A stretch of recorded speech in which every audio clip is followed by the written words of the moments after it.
Alrighty, good evening, my lovelies. You will notice I took a week off, but that's because your girl got COVID, and I could not get out of fucking bed. So tonight, in Shit's True, where I go over different movies and docuseries that claim to be based on a true story, and see how close do they stick to that story, and was the original story better? Should they have just stuck with it? Tonight we're gonna go over The Possession. Came out in 2012, and it has Zaddy Winchester. Oh no, Dean. Is his name Dean? Nope. See, and I didn't write it down. You guys are gonna be like, "Oh, fucking fake fan." No, I'm terrible at names. No, it's Jeffrey. Jeffrey Dean. Jeffrey something. Anyways, you know him. He's the dad on Supernatural. He's that fucker, Keegan? Negan on Walking Dead. You know him. And we love him. So let me get my chat up. And let's get into this. So, like I said, it was a Sam Raimi production, The Possession. It came out in 2012. And essentially, the story is apparently based on a true story. You have this family. He's a father, and him and his wife are recently divorced. The wife is played by Kira Sedgwick. And they have two girls. I think the youngest is maybe 12 or 13, and the oldest is like 16. So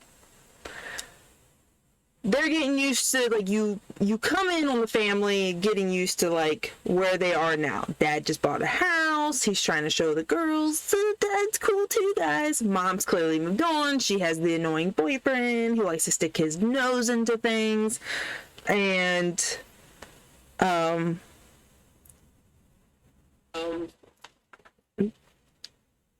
so there's no ghosties yet. So then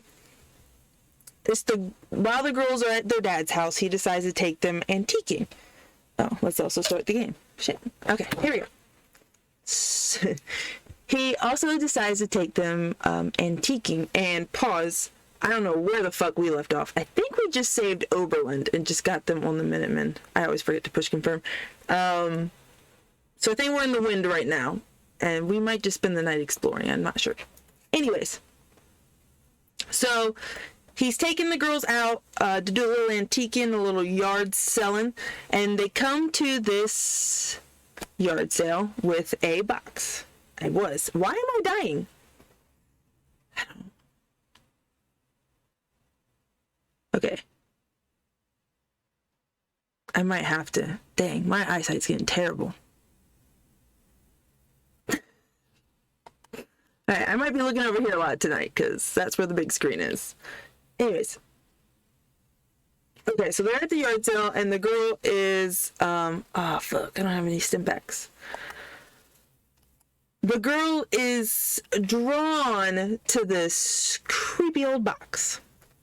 And, it's like it's not like a mini chest, it's like a medium chest.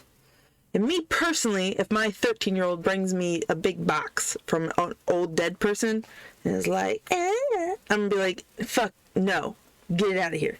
It's just, of course it's gonna be haunted. So they take it home, and almost immediately, shit's getting a little bit weird. Like, bugs are showing up, moths are showing up. And I will say, this is where the movie gets a little bit, I want to say, like, I don't know if I want to say. I'm just gonna eat everything. Oh, I didn't mean to take jet. Shit. Okay. Who the fuck is Betty?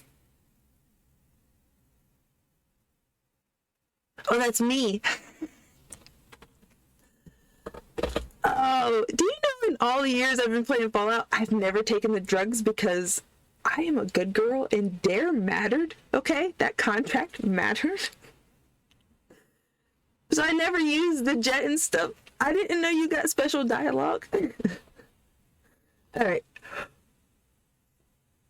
Anyways, so this is where the story gets a little annoying to me, because usually in these type of movies, or possession type movie, you focus on the person getting possessed. Like, ooh, the lights are flickering here and there. I'm starting to hear voices. This movie does not. It takes the outside perspective. Like, you're almost always in dad's perspective in this movie. So you almost feel like, or you just definitely feel like that you're missing out on the possession. Like, you don't get to see it goes from being like, did something happen, to all of a sudden this chick is covered in moths, like moths coming out of her mouth, and it's just craziness happening. And you would think after that scene, okay, a big scene, your sister's puking up moths, they're literally everywhere, that people be like, oh my god, get the fucking priest. No, they're just like, oh, better call an that was weird, guys, and gotta get an exterminator in here. And it just made me feel like, I thought we skipped some steps, okay? Usually by the time we're spitting up things, the family is almost on board going, fuck, I think it's a ghost. This movie went, let's go hard, as hard as possible, but also still have the family in denial. And it doesn't really make much sense, because, I don't know, it just feels very disconnected, or just disingenuous. I don't know. I didn't love it. So anyways, she ends up going back to her mom's house, and she goes to school, and like, the kid is obsessed with this fucking box. She literally took it to school, and then another kid touched the box. The demon came out, almost killed that kid in school. And then, so the principal's there like, oh, she like almost killed somebody. Has anything changed in the home? And they're like, what? We are divorced. And they're like, well, maybe she needs someone to talk to. How dare you? We're great parents. Like, they were so offended that this teacher, like, their kid's has been acting weird, just spit up moths, just tried to kill a person, but we're still going with the we're doing great, guys, who needs therapy trope. I mean, I guess it's 2012, but it seemed very like, what? So anyways, you continue on. She's weird at the mom's house. She's now back at the dad's house, being even weirder. And the dad's like, you know what? It's the fucking box. You're being weird about the box. I'm gonna take the fucking box. And this sets the demons off in the child. And she starts screaming in the hallway, beating herself, but like the dad's standing there and the sister's behind. So all she's seeing is like punching happen to her sister. And I will say, the dad's clearly not moving in this, but I just feel like a more natural thing to do, either as a parent, is grab your child who's like hitting themselves, like, whoa, or like you're gonna step back and be like, I'm not doing this. I don't know what's happening. Hands up. This is craziness. And then like get your kid to an ER. He didn't do that. He's just standing there staring at her. And then the sister is assuming that he's beating the shit out of her, right? So she's like calling the cops. Possessed chick runs out of the house. She's out. So dad runs after her. She passes out in the street after some more screaming and kicking and weird shit. And then she goes, he's carrying her home because she's like passed out at this point. And the sisters told them dad beat her. Dad beat the shit out of her. So of course, like, the mom's there. You see the next scenes are like them in court, him losing all custody, can't even see his kids now because, you know, he beat the shit out of her. And like, I get the mom being like, get the fuck away from me and my kids. Don't get me wrong there. But his reaction is just very like, alright, fair enough. But give me the fucking box. And now I'm gonna go find a vampire. There's never been a scene of him trying to talk to the wife about it. There was no scene of him trying to talk to a little girl about it. It just goes straight from like, nothing's happening to get me a rabbi. Like, oh shit, that rat sack scared me. So anyways, he ends up going to the Hasidic side of town, and most of the rabbis he meets are like, nope, I'm not touching that shit. You open that? Fuck out of here. But so they're all like, yeah, we're not, nope, not helping you out, buddy. And so he's like leaving all defeated, and then one of the younger, he's more the son of the rabbi, comes and he's like, I gotta help people in need, you know? Let's go. So now the daughter's still in the hospital, right? After having the shit beat out of her. So he goes to the hospital. No explanation. Once again, nothing. Just bust in with his Hasidic priest, Jew, rabbi. Ew. Oh, Jewish. I meant to say Jewish.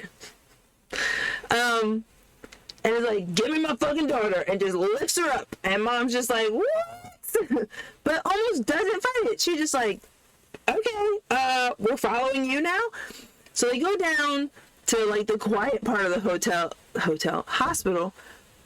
And this part made me be like, why didn't we just check out the daughter?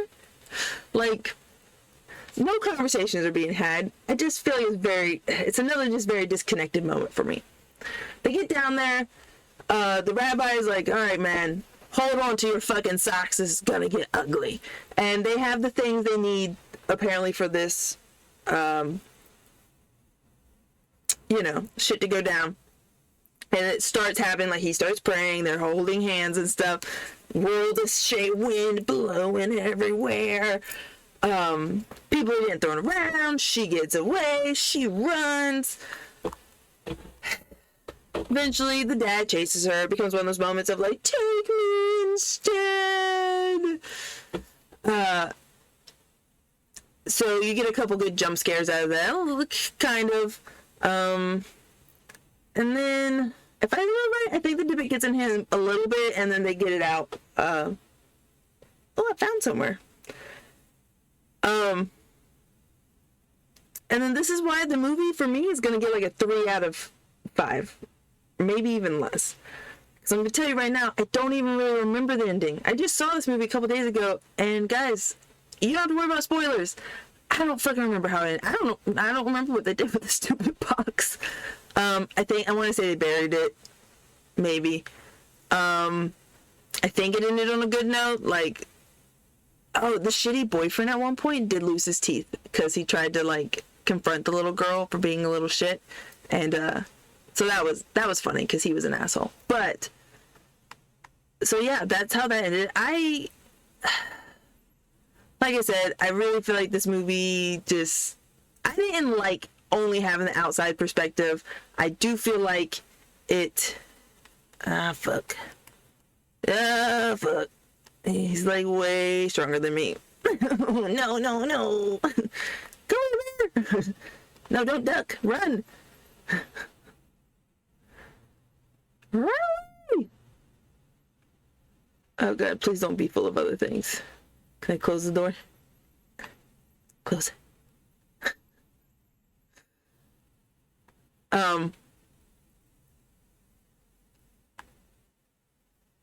Oh god.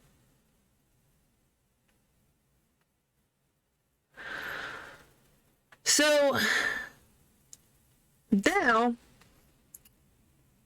we'll go into the true story, because this mediocre movie at best was apparently based on a true story. So, is that true? I wouldn't say this is a pretty big like, they really just kind of took a word, like a concept, and went, oh, that's a thing? And just wrote a whole different. This movie is probably about as loosely based on a true story as you can possibly get. No part except the word dybbuk box is, and that they did get it at a yard sale.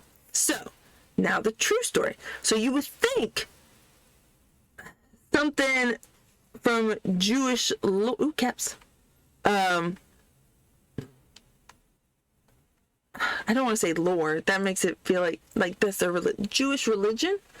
So a dybbuk is a thing, and it's a spirit, a lost wandering spirit, from my understanding, that essentially is trying to recreate their life. So they're going to take over your body to do that.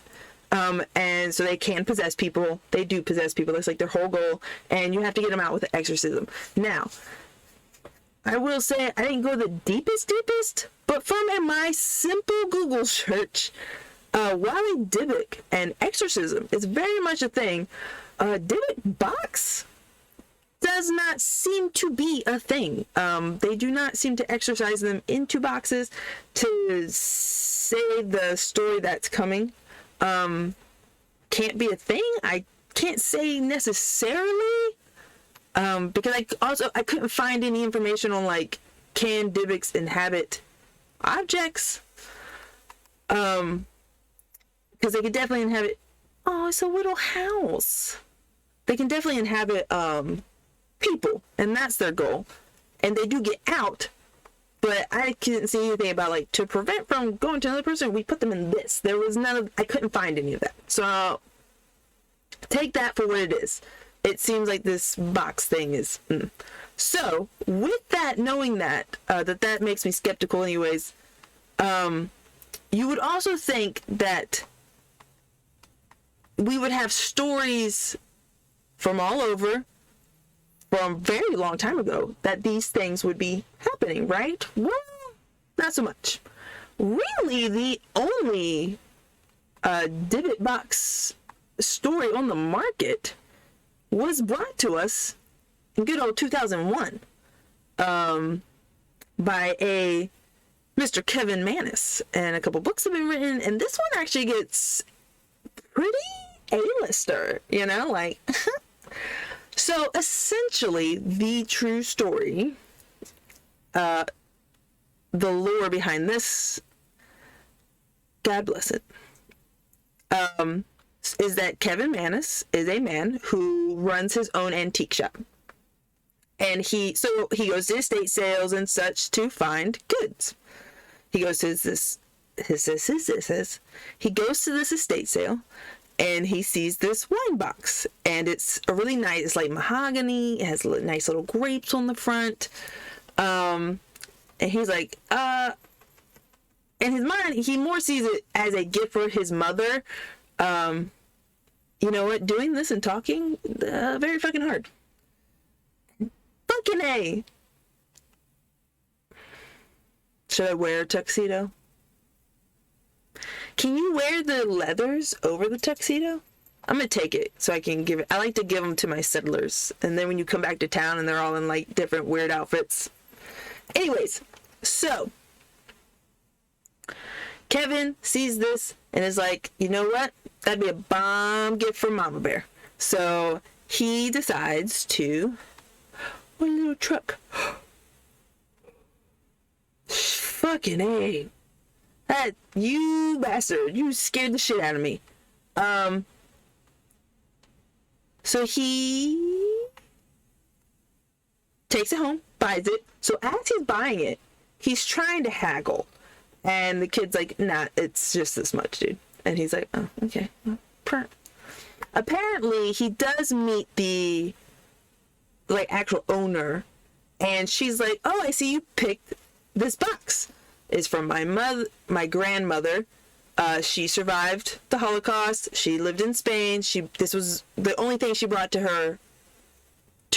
her to America, and she just said to never open it. And he was like, well, that sounds kind of eerie, semi-important. Do you want it back? It feels like maybe this is a family heirloom. And they were like, finders keepers, bro. You paid. That's yours. Keep it. No thanks. And he was like, all right, you fucking weirdos. I'll take it. So he takes it. He goes back to his house, or his shop. Hey, stranger. I know. I know. I really did. I went back to work and then I was so fucking exhausted. I almost never got up here. And now I'm trying to be better. I'm trying to be way better. And then of course, so I did it a week and then of course I got COVID. So I was gone again. And now I'm here again. And hopefully I don't get COVID again. Okay. So he now has the weird box.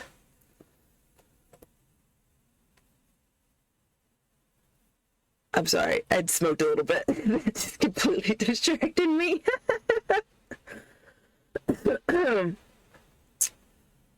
Okay, do not be offended. You're a truck driver, right? But I could also be wrong. That could have been a different conversation, then I'm really sorry. Okay, so back to the dybbuk box, though. So, ooh, alcohol.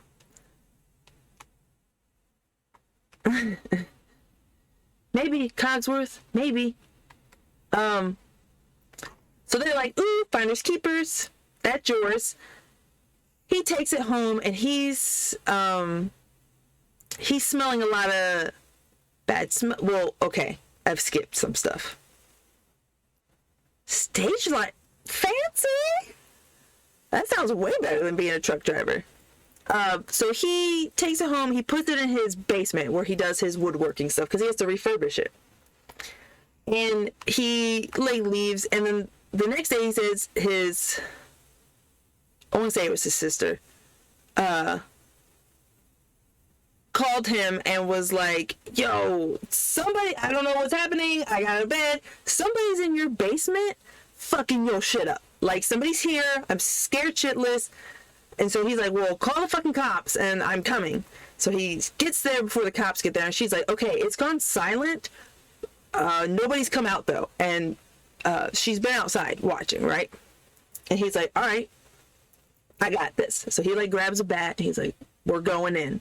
And he goes to turn on the light and all the light bulbs are broken. So he has to use a flashlight. And all of his repair stuff is against the wall. There's no hiding places. And some of his stuff is fucked up in the middle of the floor, but it's like nobody's there and all the lights have been smashed. But nobody's there. Nobody, they never saw anyone go in, never saw anyone go out. And then all of a sudden they start getting this horrendous like cat piss smell. So he's kind of like, you know what? The sooner this box gets the fuck out of my house, the better. So he decides that night, let's just go ahead, refurbish it, and get it on to Mama's house. And repairing them still sounds funner than driving a truck all the time. I hate driving, so that sounds like a nightmare to me. So when he opens it, so it has this little thing, so you pull out the drawer first, and that causes the whole thing to open up, both doors. And he finds a prayer stone inside, a wine glass, 2 chunks of hair, 2 pennies, and a lot of Hebrew writing, like prayers and stuff.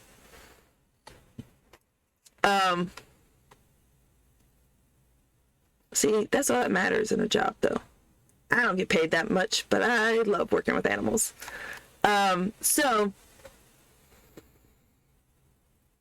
he's like, well, this shit's weird. Cleans up the box and stuff, but now he's opened it. And he says he's always felt hinky around this box. So the next day, he takes it into work with him to give to his mom.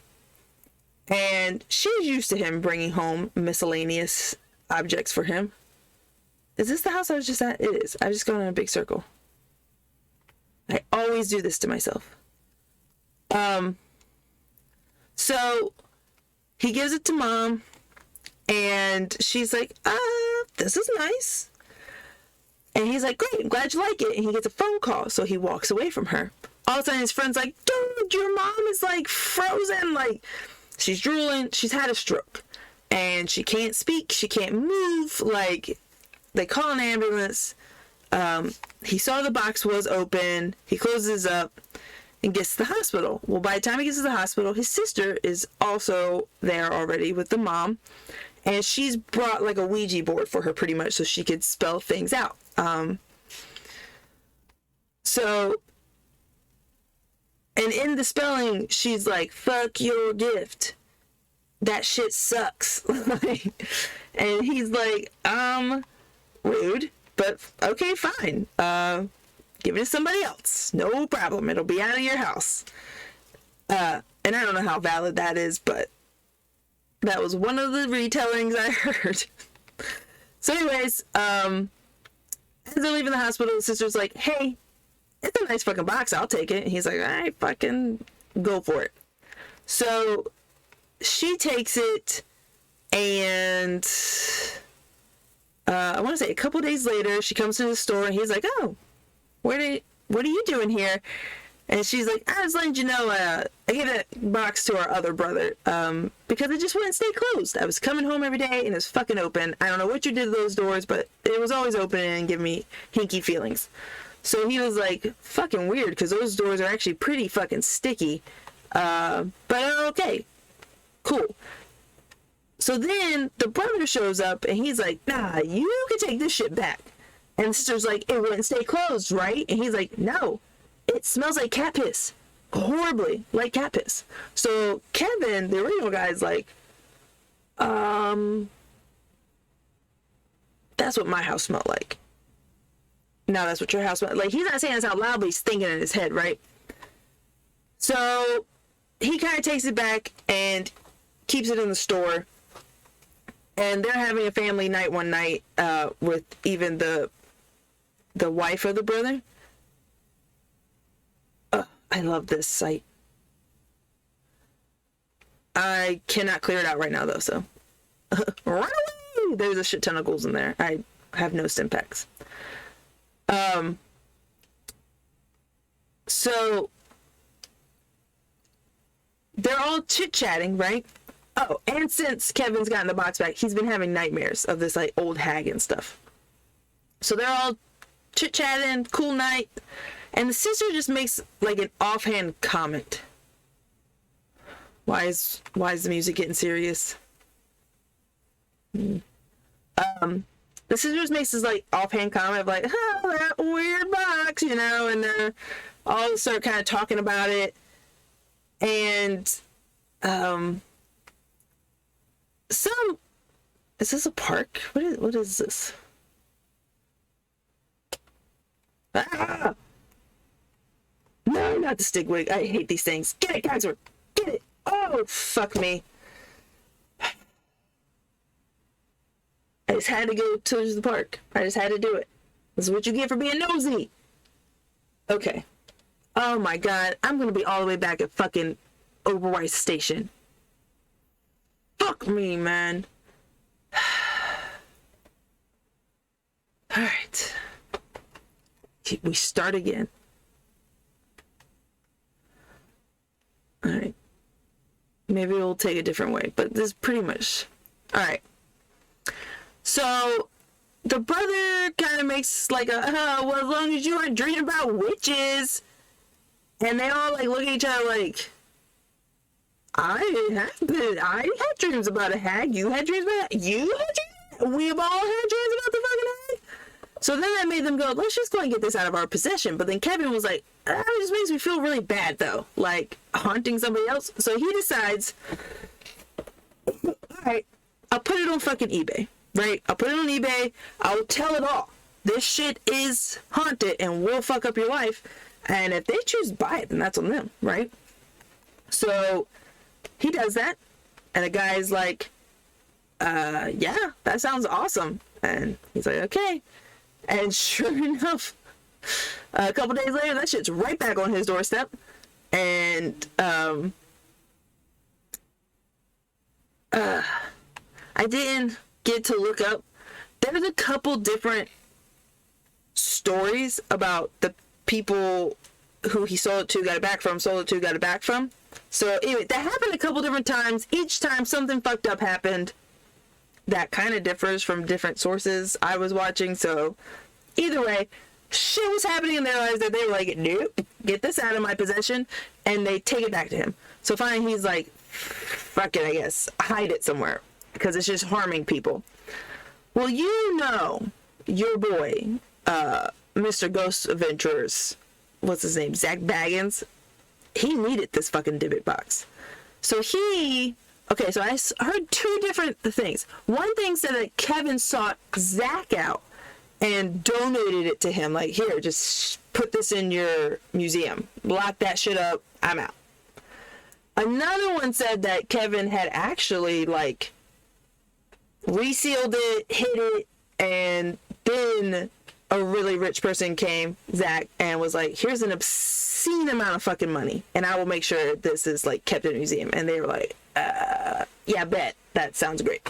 Either way, Zach has it now in his museum, and where people can go see it. Now, here is a little moment. Apparently, and this is on video, Post Malone went to Zach's museum or whatever, because they're buddies. And while Zach was there, he was like, I was feeling very in control of myself. I was feeling very weird. And something was telling me, touch the box, right?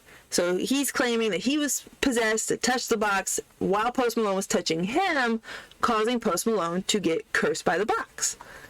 And, oddly enough, Post Malone's, like, airplane malfunctioned. Like, the tires blew or some shit like that. And, which I will say, genuinely kind of creepy. I mean, I feel like I want to call bullshit on almost everything about this story, except for the fact that I don't believe, or, I mean, hey, who fucking knows? Or I don't know how hard it is to fake a plane accident and some other crazy shit happening to him too. That does make me feel like he, Post Malone anyways, did seem to have a pretty serious bout of unluckiness. And they even said the actors for the movie, because the movie came out in 2012, just talking about the subject, had some unlucky situations happen on set too. Now that could have all been hype.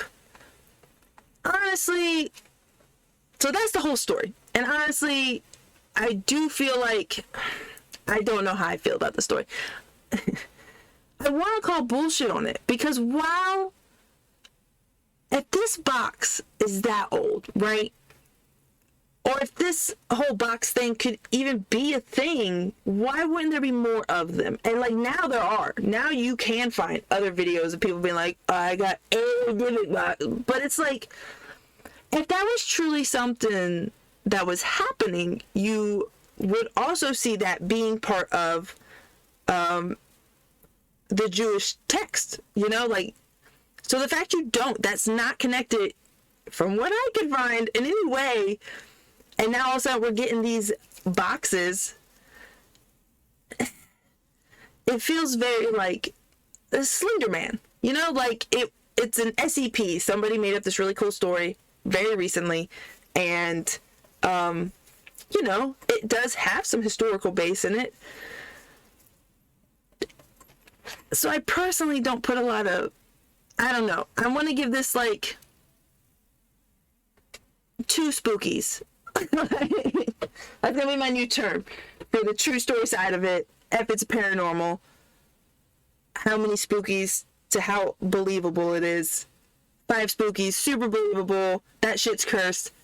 1 spooky to 0 spookies, fucking fake like Bigfoot. And I said it, fake like Bigfoot. But so this one I give like 2 spookies. I know that I would give dybbuk, a dybbuk spirit, a lot of spookies. That's an ancient thing. We see that type of thing across many religions. I very much believe in that thing. But I mean, Post Malone situation definitely does pique my interest.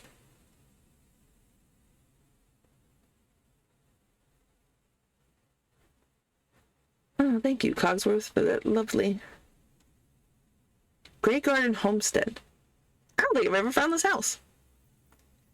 So anyways, so yeah, I do think I have to be like, the Post Malone stuff is creepy, don't get me wrong, but I don't don't believe Zach Baggins as far as I can fucking throw him. And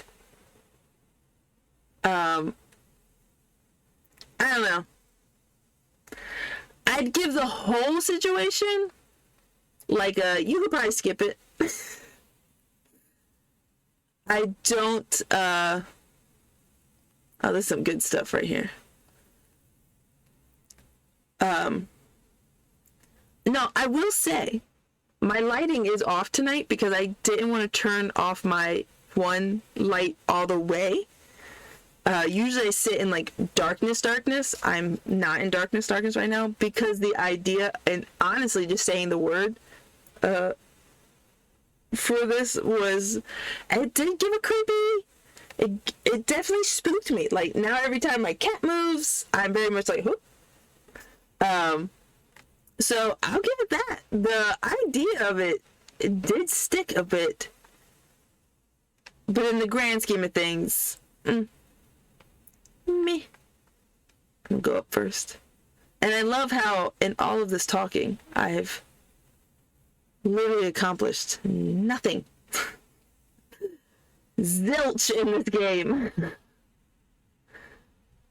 What's downstairs? So I always feel bad. Oh shit. Damn it. I always feel bad because I want to keep playing, but I feel like I have to end it because the show kind of ended, you know? So I'll tell you what, guys, I'll be back on Fallout as a regular gamer just tomorrow night. No spooky stories to go with it. You can just see me toddle around the wasteland. But if you like the spookiness or just the shit's true, that will be, and I'm sticking to this shit, every Friday 10 o'clock Eastern time. If you don't catch it then, I'm uploading to my YouTube under Shit's True Podcast. So check them out there if you do miss an episode. And I will see you guys later. And love you, Mrs. Claus. Thanks for coming back.